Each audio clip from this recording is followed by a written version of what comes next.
Friends, welcome back. तो friends, अभी का वीडियो है अफगानिस्तान पर क्या है महाभारत काल की गंधारी का वो श्राप जो इसे कभी शांति से नहीं जीने देता।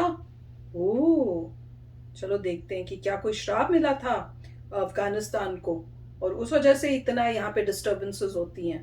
देखते हैं वीडियो, पता करते हैं डिटेल्स। इंटरेस्टिंग लग रहा है तो वीडियो शुरू करते हैं। पर उससे पहले अगर आप चैनल पर नए हो और आपने अभी तक सब्सक्राइब नहीं किया तो जल्दी से पहले सब्सक्राइब के बटन और बेल आइकन को क्लिक कर लो ताकि आपको हमारे सारे न्यू वीडियोस के नोटिफिकेशन मिल जाएं जैसे हम अपलोड करें। अगर आपको वीडियो पसंद आता है प्लीज लाइक एंड शेयर। चलिए शुरू करते हैं। आज का अफगानिस्तान 5500 साल पहले गंधार हुआ करता था और हिंदुस्तान आर्यवर्त तब से लेकर आज तक दुनिया का ज्योग्राफिया बदल गया, लेकिन कुछ नहीं बदला तो वो गंधार का नसीब।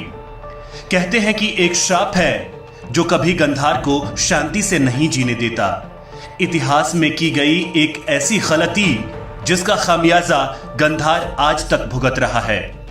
हिंदू धर्म ग्रंथों में लिखी बातें आज भी प्रासंगिक दिखाई देती हैं। बताया जाता है कि गांधारी का दिया हुआ एक श्राप गंधार यानी अफगानिस्तान की छाती पर नासूर बनकर आज भी रिश्ता रहता है। इस वीडियो में हम आपको बताएंगे कि क्या अफगानिस्तान वाकई गांधारी का दिया श्राप झेल रहा है।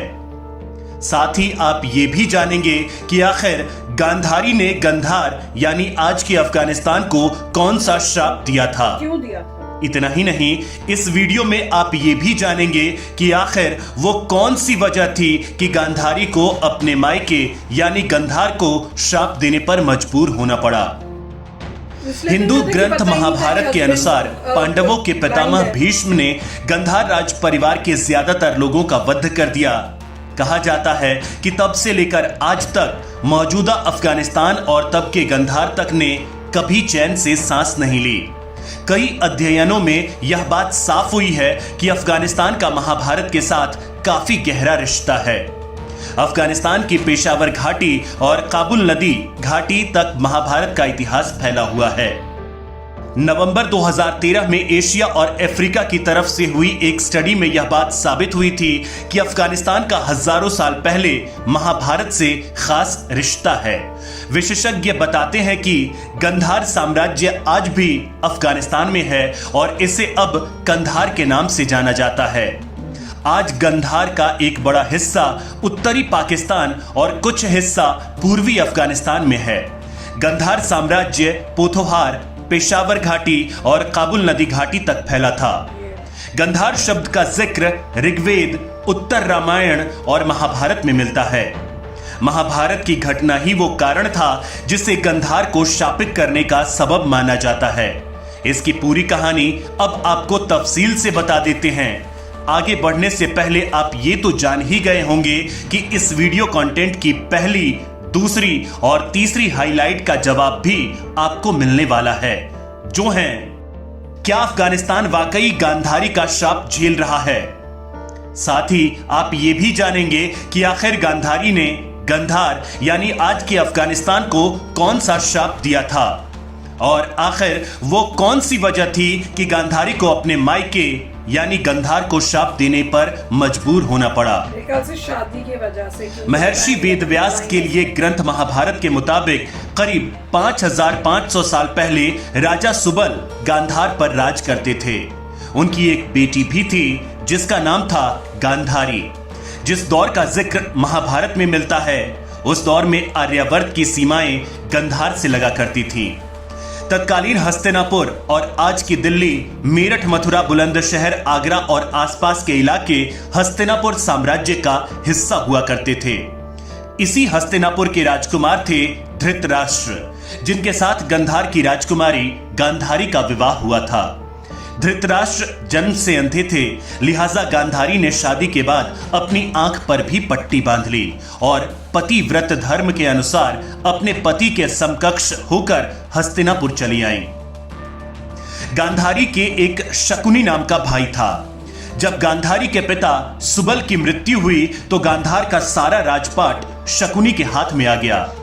अब क्योंकि भीष्म ने राजा सुबल के पूरे परिवार को नष्ट कर दिया था तो उसका बदला लेने के लिए शकुनी ने एक साजिश रची। साजिश थी कौरव और पांडवों को आपस में लड़वाकर पूरे हस्तिनापुर का नाश करने की। वो अपनी बहन और जन्मांध बहनोई का पक्षकार बनकर अपनी बहन के ससुराल यानी हस्तिनापुर आ गया और कौरवों और पांडवों में फूट डाल दी। बाद में इसी फूट का नतीजा महाभारत के संग्राम के रूप में सामने आया, जिसमें गांधारी के 100 पुत्र पांडवों के हाथों मारे गए। अपने 100 पुत्रों को खोने के बाद गांधारी ने क्रोध की आग में जलते हुए शकुनी को यह शाप दिया था कि मेरे 100 पुत्रों को मारने वाले गांधार नरेश, तुम्हारे राज्य में कभी शांति नहीं रहेगी। गांधारी का शाप फलीभूत हुआ और डिस्ट्रक्टिव सोच वाले शकुनी के बेटे के राज में भी गांधार की प्रजा सुखी नहीं रही। ऐसा माना जाता है कि पांडवों के हाथों पराजय के बाद कौरवों के सैकड़ों वंशज अफगानिस्तान में आकर बस गए थे। यहां उन्होंने शकुनी के प्रांत गांधार में शरण ली थी। यहां से वो धीरे धीरे इराक और सऊदी अरब में जाकर बस गए थे। महाभारत काल की समाप्ति के बाद यहां धीरे धीरे बौद्ध धर्म का प्रचार प्रसार होने लगा।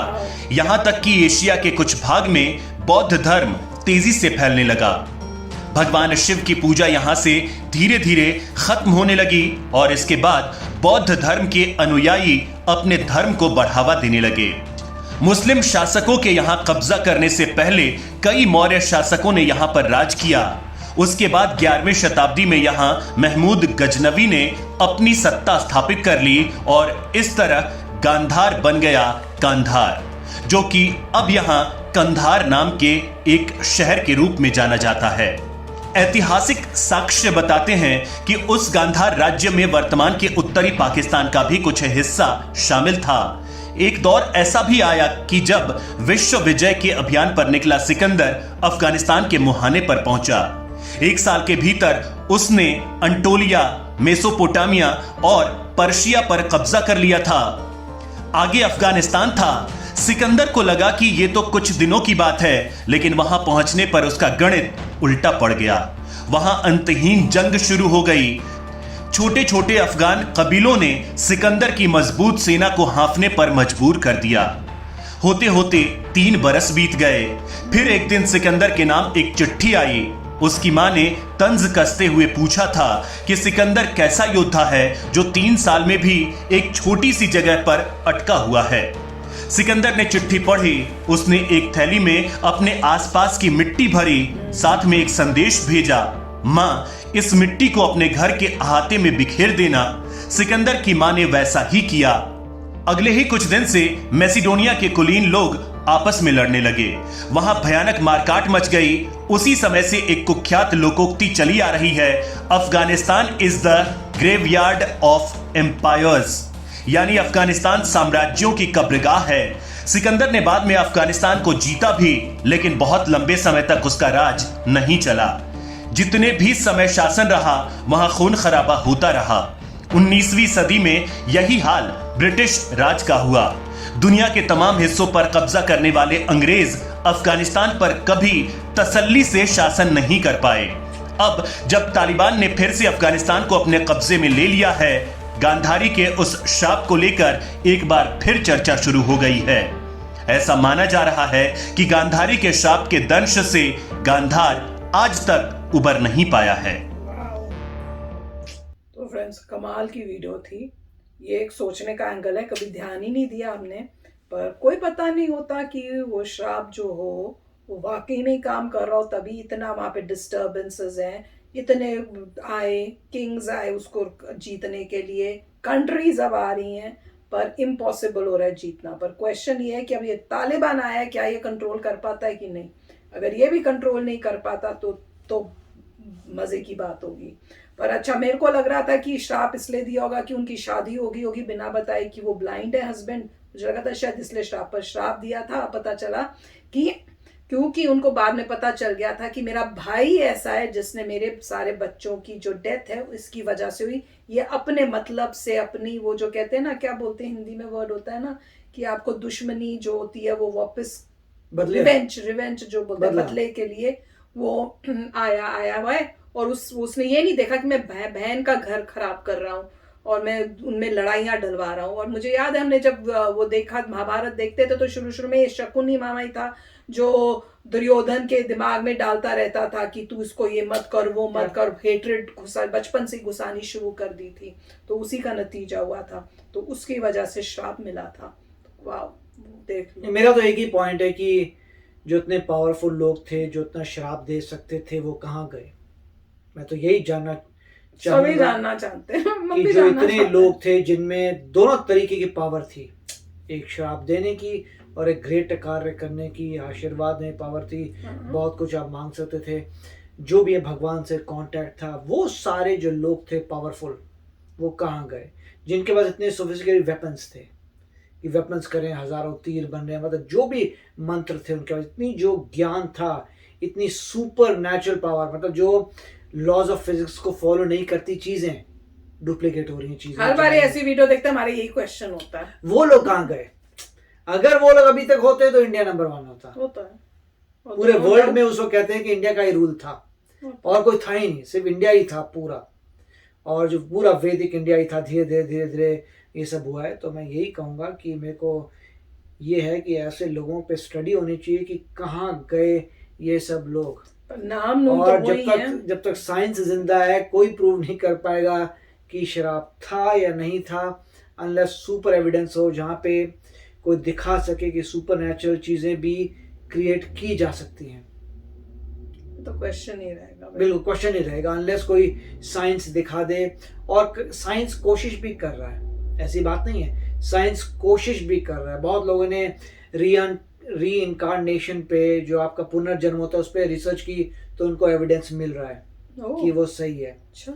उसके बाद लोगों ने कई ऐसे एक्सपेरिमेंट्स किए कि आप एक, जैसे एक भाई साहब थे, 2 पेड़ का बहुत कॉमन एग्जांपल है कि 2 पेड़ ले लिए, एक पेड़ मैंने पहले बताया भी था, जैसे एक पेड़ उधर है, एक पेड़ इधर है, इस पेड़ को अच्छी बातें बताइए, रोज सुबह उठिए, अच्छी बातें बताइए, पानी करिए, केयर करिए। इस पेड़ पे आप पानी वगैरह सब दे रहे हैं मगर गाली गलौज कर रहे हैं, बुरा बोल रहे हैं, वो पेड़ मुरझा के मर जाता है और ये फ्लरिश करता है। जबकि दोनों को आपने सेम अमाउंट ऑफ वाटर दिया, सब कुछ सेम दिया, सिर्फ यहाँ पे आपने गाली गलौज किया, वहां पे आपने प्यार बोला, तो ये पेड़ फ्लरिश कर रहा है, वो नहीं। क्यों? सिर्फ बोलने में इतनी शक्ति कैसे? तो मेरे ख्याल से साइंस भी रिसर्च कर रहा है, मगर इतना एविडेंस नहीं आया इन चीजों का कि बहुत शक्ति इन चीजों में है। बहुत सारी चीजें जो हमें पता नहीं है। होप यही है कि एक दिन हमें भी इन चीजों के बारे में पता चले। तो काफी अच्छा वीडियो था। यस फ्रेंड्स, तो चलो चलते हैं, मिलेंगे नेक्स्ट वीडियो में बहुत ही जल्द। Till then take care and bye bye. तो अगर आप मेरे इस चैनल पे नए हो तो जल्दी से सब्सक्राइब के बटन को हिट करो और बेल आइकन को क्लिक करो, ताकि आपको मेरा जब नया वीडियो मैं लगाऊं, आपको उसके बारे में जल्दी से पता चल जाए।